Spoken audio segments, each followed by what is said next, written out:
Another Sunday. Pagkabilis-bilis ng araw. Linggo na naman. Parang hindi pa ako nakaka-get over nung last Sunday. Sunday na naman. Ang bilis-bilis talaga ng panahon. Well, I think the Lord is really quickening the days. We can really feel that something is really happening in our world today. Would you believe that the river Euphrates is about to dry up? Malapit nang matuyo yung Euphrates River that divides Iraq. Ito yung tumatawid na ilog sa Euphrates. However,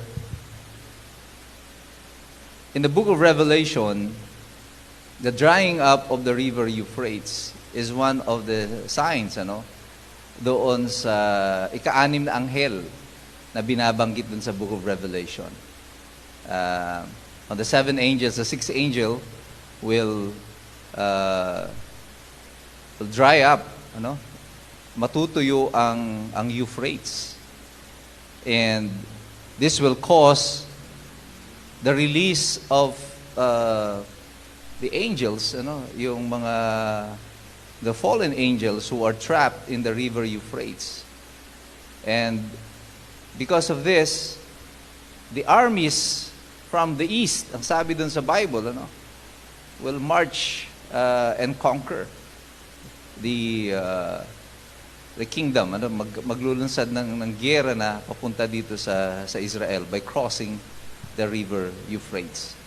And this year, it's almost dried up. Halos tuyo na yung river Euphrates at konti na lang na mga pools na natitira. Ang haba po ng ilog na ito. It's amazing how this river will dry up. Paanong natuyo yung ilog na ito. And the experts are saying that in a few years, probably 5 years or more, the entire river will be completely dead. As in, tuyo na talaga siya. Wala nang matitira dun sa ilog. Like you can cross already through the river Euphrates. And what are these kingdoms? Yung sabi dun sa Revelation is there will be a kingdom of an army of 200 million men that will march towards Israel. The kingdoms from the east. Sino ba yung mga kingdoms na yan from the east? It's China, Russia, India. These are the only kingdoms that are bordering yung near the river Euphrates. Well, whatever it is, nangyayari itong natatanda ninyo, January pa lang, nag-umpisa na tayo ng ating discussion on the signs ng pagbabalik ng Panginoon. And as the year progressed, nakita natin things are really happening. War in Ukraine, tapos tension in the Pacific region, in Taiwan, and now we're having tension with China as well. Ayan, nandito yung Vice President ng Amerika. Even Australia has had their measure of tension with China. So, ang daming mga nagaganap po sa mundo natin ngayon. And sabi nga ng Panginoon, darating siya like a thief in the night. Wala naman pong makakapagsabi sa atin kung kailan. But He gave us signs. That's why the Bible is very important. He gave us signs. Sabi niya ng kanyang pagbabalik. So, today we are really digging deep. Double time talaga tayo sa ating paglilingkod sa Panginoon. Last a couple of Sundays ago, pinag-usapan natin yung si Elijah, yung mensahe ng Panginoon kay Elijah. Tinatanong ng Panginoon si Elijah, "Why are you here?" Bakit ka nandito? At ang tinig ng Diyos, hindi niya nadinig sa kidlat, sa lindol, sa malakas na hangin. Nadinig niya ito sa isang payapang tinig. Last Sunday, we were discussing about yung prioritizing, are we giving priority to our Lord? Naibibigay ba natin sa ating Panginoon yung prioridad para sa buhay natin? Or ang Kanya ba ay yung mga natitira na lamang na panahon ng buhay natin? Kumbaga yung latak na lang. Are we giving God the best of our lives? Or are we just giving Him the excess na minutes of our lives? Ayan, sinagot natin ito. Now, today, we will be discussing about, in connection with giving God our priorities, our priority, ano yung sa tingin nyo, what is our purpose in this world? Ano yung purpose talaga natin dito sa mundo? Why were we created by God? In that, babasahin po natin ito sa 1 Thessalonians chapter 2, verses 3 up to 7. 1 Thessalonians chapter 2, verses 3 up to 7. Babasahin ko po siya sa English and then I'll read it also in Tagalog. Ang sabi po dito, "For the appeal we make does not spring from error or impure motives, nor are we trying to trick you. On the contrary, we speak as men approved by God to be entrusted with the gospel. We are not trying to please men, but God, who tests our hearts. You know we never use flattery, nor did we put on masks to cover up greed. God is our witness. We were not looking for praise from men, not from you or anyone else. As apostles of Christ, we could have been a burden to you, but we were gentle among you, like a mother caring for their little children." At sa Tagalog naman po, sa magandang balita, ito naman po ang pagkakasulat niya. "Ang pangangaral namin ay hindi batay sa kamalian o sa masamang layunin o sa hangad na manlinlang, sapagkat minarapat ng Diyos na ipagkatiwala sa amin ang magandang balita. Nangangaral kami hindi upang bigyang kasiyahan ang tao, kundi ang Diyos na sumisiyasat ng ating puso. Alam ninyo na ang aming pangangaral ay hindi sa pamamagitan ng matatamis na pangungusap o ang mga salitang nagkukubli ng kasakiman. Saksi namin ng Diyos, hindi kami nagangad ng papuri ninyo o ninuman. Kahit bilang mga apostol ni Kristo ay may karapatan kaming humingi ng anuman mula sa inyo, sa halip ay naging magiliw kami sa inyo tulad ng isang mapagkalinga sa kanyang mga anak." Let us all bow down our heads and pray. Hallelujah. Heavenly Father, we thank you, Lord God, sa salita mong ito. Nawa, O Diyos, kagaya ng dati, buksan mo ang aming puso at isipan, O Diyos, upang matungayan namin at maintindihan, maunawaan ng lubos ang mga katotohanang nais mong ihayag sa amin sa umagang ito. Ito, Panginoon, ang aming dalangin sa iyo sa pangalan ni Jesus. Amen. Sabi dito sa Biblia, sabi ni Apostol Pablo, nagtatrabaho kami hindi para bigyan kasiyahan ang tao. Sino ang gusto niyang mabigyan ng kasiyahan? Ang Diyos. Ang Diyos. Bigyan ko kayo ng konting background, bakit sinabi ito ni Apostol Pablo. Kasi, siyempre, ang simbahan, alam natin yan, may mga nagbibigay sa simbahan upang mayroong gamitin sa gawain ng Diyos ang mga lingkod ng Panginoon. Ngayong panahon pa nila Apostol Pablo, may mga marites na dito sa ating lipunan. Di ba? Yung mga chismoso at chismosa. Nakita may mga nag-aabot ng love gift o ng tulong sa mga apostol, sa mga lingkod ng Panginoon, yung mga marites, ayan na naman ika sila, nanghihingi na naman ika. Nakita nyo, yun, nag-abutan na ika, nag-abutan. Alam nyo pa naman sa mga Pentecostals, di ba, ito tatanda mo yung tawag doon, Pentecostal handshake. Ano? Yung may nakaipit na sobre doon sa palad at kakamayan, halimbawa, yung lingkod ng Panginoon, para very discreet yung pag-aapot. That's called the Pentecostal handshake. Yung ginagawa po ng mga pulis, hindi po Pentecostal handshake, yung kotong po tawag doon kotong. Dahil hindi sila mga born again. Ano? Ginagawa po yung Pentecostal handshake na yon ng mga Pentecostals. Ano? Dahil nga po, ayaw nila na yung pag-aabot ay, ay masyadong bulgar at hindi hahayag. Hindi mo lalapit doon sa pastor. Dala-dala yung malaking envelope. Pastor! May love gift ako! Yeah? Papakita pa sa mga tao. Selfie tayo.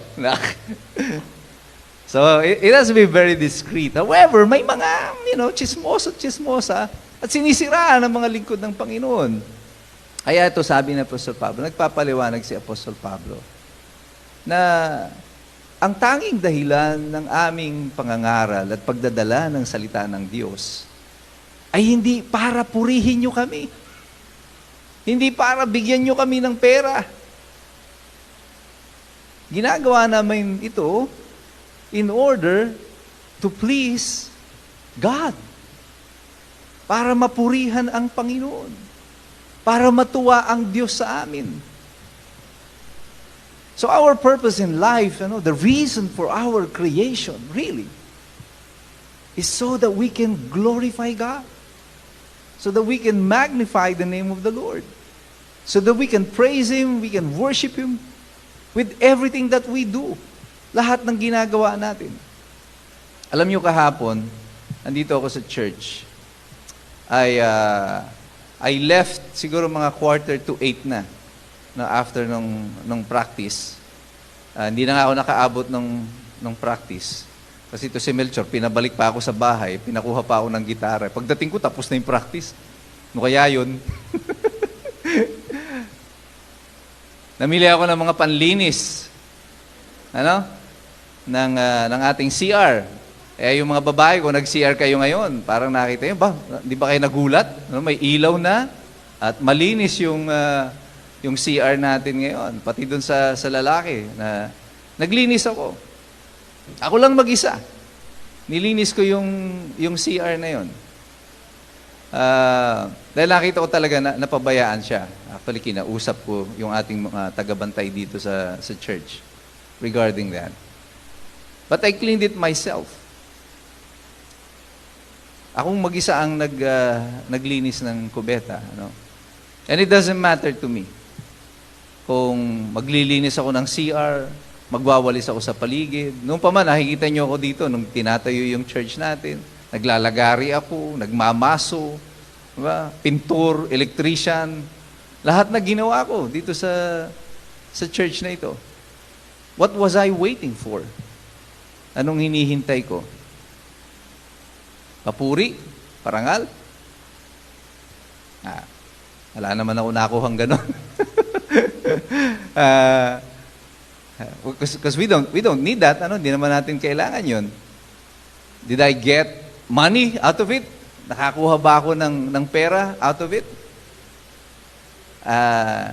Each member of this church knows. From the very day I became a pastor, in 2015, I never got any money, from the church. Although yung pastor is supposed to be entitled to a share in the whatever it is makukolekta ng simbahan, he never did get anything. Everything, kung meron man tayong pera, I made sure na nagagamit natin lahat yun sa simbahan. Why is it okay for a pastor, hindi po sa nagyayabang po ako, Gusto ko lang po ilagay natin to sa tamang perspektibo. How can a pastor, isang abogado, kumbaga, hindi naman po ako yung ordinaryong, kilala rin naman ako ng mga tao. I have handled positions higher than a janitor sa maraming pagkakataon. Why is it okay for me to clean? Na maglinis? You know why? Because I'm not doing it for you. Ay kung si Brother Randy lang iisipin ko, pati ba naman jingle ni Brother Randy ako maglilinis? Abay, maiinis ka, di ba? But if you are doing it for the glory of God, I am not serving men. We are not serving men. Hindi tayo naglilingkod lang sa tao. The first thing that we do is serve God. And everything that we do ay para sa Kanya, para mapurihan siya, para matuwa ang Panginoon sa atin. That's the reason why we are here.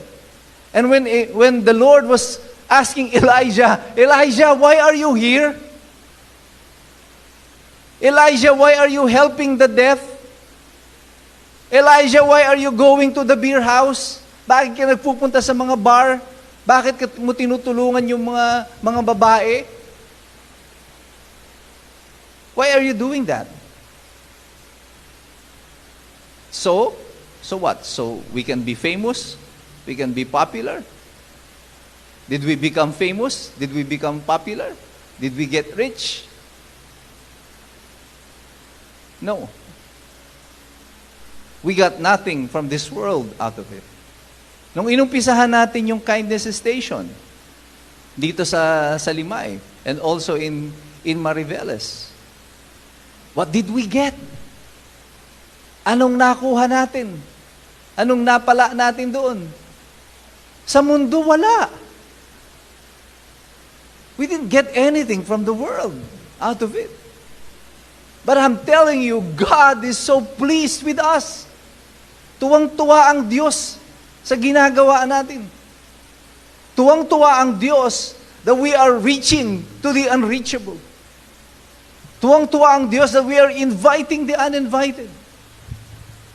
Tuwang-tuwa ang Diyos that we are loving the unloved. And God is so happy about it. And when God is happy, we are happy. Because yung Diyos, hindi kagaya ng tao, napakadaling isatisfy ng Panginoon. Our God is a simple God. Alam mo, kung tayo dito sa mundo, maglinis kayo ng CR, may makakapo na ba sa inyo? Wala. No one will say a thing about it. But when God sees you, because of the things that you do for Him, and He is pleased with you, God will pour out all of the blessings na kailangan mo, kapatid. Lahat ng pagpapala na kailangan ninyo ay ibibigay ng Panginoon sa inyo. Bakit? Because for you, nothing is barred. No holds barred pagdating sa paglilingkod sa Panginoon in trying to please God. Wala kang pakialam kung anong itsura mo. Masang mahalaga ay pupunta ka doon para maglingkod sa Panginoon. Whatever is gonna be the outcome of it, or ano man ang sasabihin ng mundo sa iyo, wala kang pakialam. When we started reaching out to the bar girls, ang dami rin pong sinasabi sa akin, ng mga iba ring kapwa natin mga simbahan or Kristiyano. But did we mind it? No. Because we're not doing it to please them. We're not even doing it to please our members. We're doing it because God said so.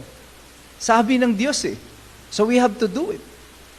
And this is a reminder sa atin ni Apostol Pablo every day. That whatever it is that we do in our lives today, ano man ang ginagawa natin sa buhay natin ngayon, sa simbahan, sa trabaho, if you do it all for the glory of God, then you're doing it right. Ginagawa mo ito ng tama. In every step of the way, God will be with you because He is pleased. I remember a story, meron akong kilala who is now an evangelist in Metro Manila, of a big church in Metro Manila. And dati lang siya, alam mo yung gusto lang niya noon, yung sumasama-sama lang siya doon sa mga pastor. Gusto niya kasing matuto. Alalay lang siya. Tagabili ng kape, whatever. Minsan, madalas daw, tagalinis siya ng CR. Wala siyang pakialam, basta maglilinis siya ng CR. And he's happy about it. Sabi niya, pag naglilinis nga siya ng CR, kumakanta ka pa, di ba? Anong kinakanta mo? Ako'y nagpupuri sa Panginoon. Oh, di ba? Para mayroong rhythm yung iyong pagkuskus ng inidoro. Paikot. Ako'y nagpupuri sa Panginoon. But then after a few years, he was given a break.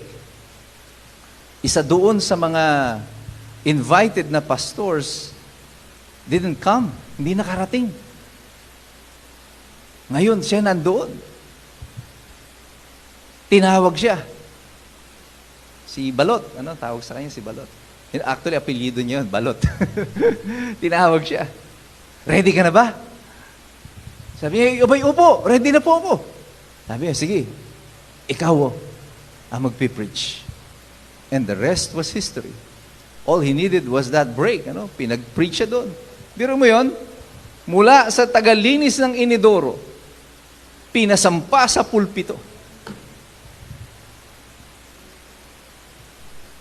And he gave glory to God. Amen?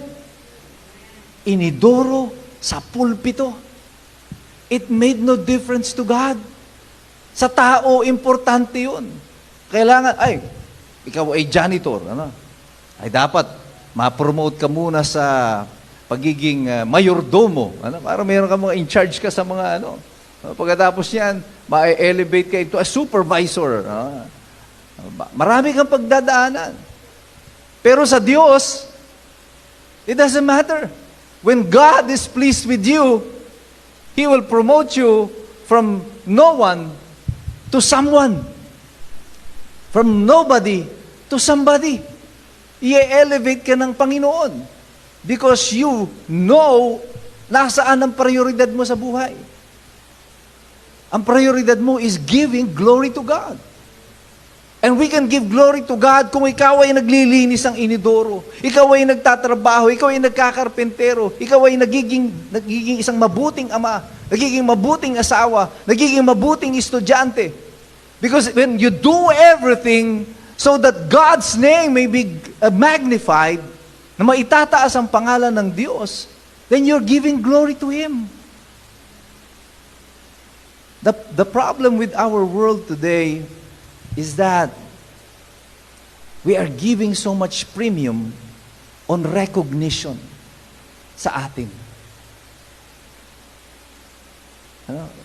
Mas gusto ng tao that the recognition be given to him rather than to his God, rather than dun sa Diyos na kanyang pinaglilingkuran.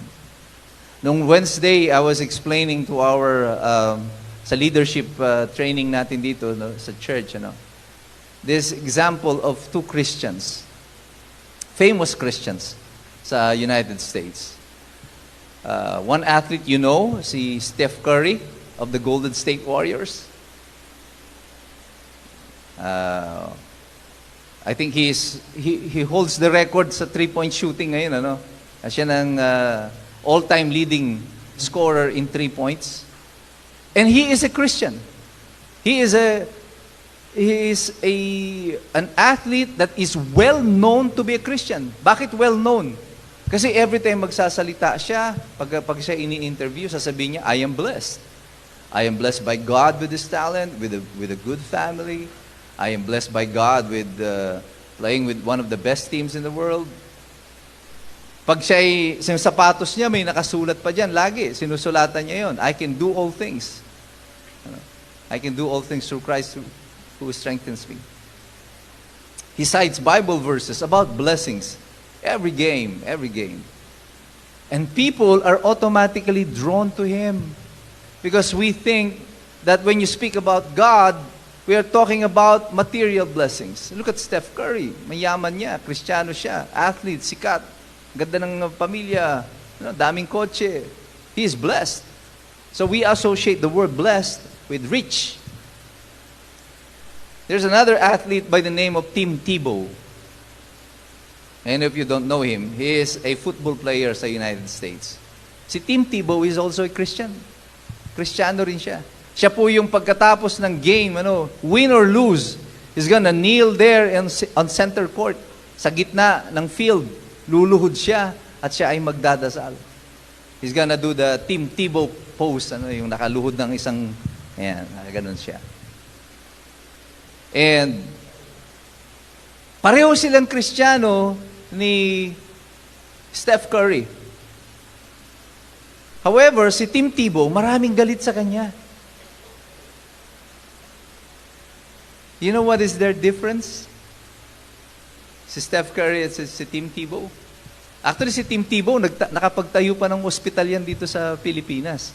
Meron siyang foundation. They help in putting up hospitals. He's retired now sa NFL. Football siya eh. Na-retire na siya sa football because no other team would like to have him. He became controversial. You know why he is controversial? Because he is saying that Jesus is the only way. That no one can come to the Father except through Jesus. He is saying it boldly because the Bible said so. Maraming magagalit. You know, the world today, galit sila sa exclusivity. Nasabihin, magagalit sa mga Kristiyano. Parang yung, what's the name of that girl? Yung Kristiyano na nag-guest sa isang blogger, I forgot her name. Joy Spring. Si Joy Spring, tinanong lang naman siya. Sabi sa kanya, ano sa tingin mo ang mangyayari doon sa mga hindi makatatanggap sa Panginoon? So sinabi niya kung ano yung sabi ng Bible. Eternal damnation ang sabi dun sa Bible. Because the only way to the Father is through Christ. Yun ang sabi. At grabe, nag-erupt yung social media. At kung ano sinasabi sa kanya, ikaw na, kayo na lang, sige, kayo na lang sikat, kayo na lang ang mabait, kayo na lang ang ganito, kayo ganyan. And even other religions, other denominations who are supposed to be Christians are saying the same to her. Ang sinabi lang ni Joyce Spring, kung wala ka kay Jesus, hindi mo siya tatanggapin bilang Diyos mo at tagapagligtas, then there will be no salvation for you. Yun lang naman ang sinabi niya. But that is in the Bible. Nasa Biblia. Nakakapagtaka that even supposed Christians who are Bible readers, nagagalit about it. Bakit sila nagagalit? Because the world doesn't like exclusivity. They want everyone to have a shot at it. Gusto nila kasama silang lahat.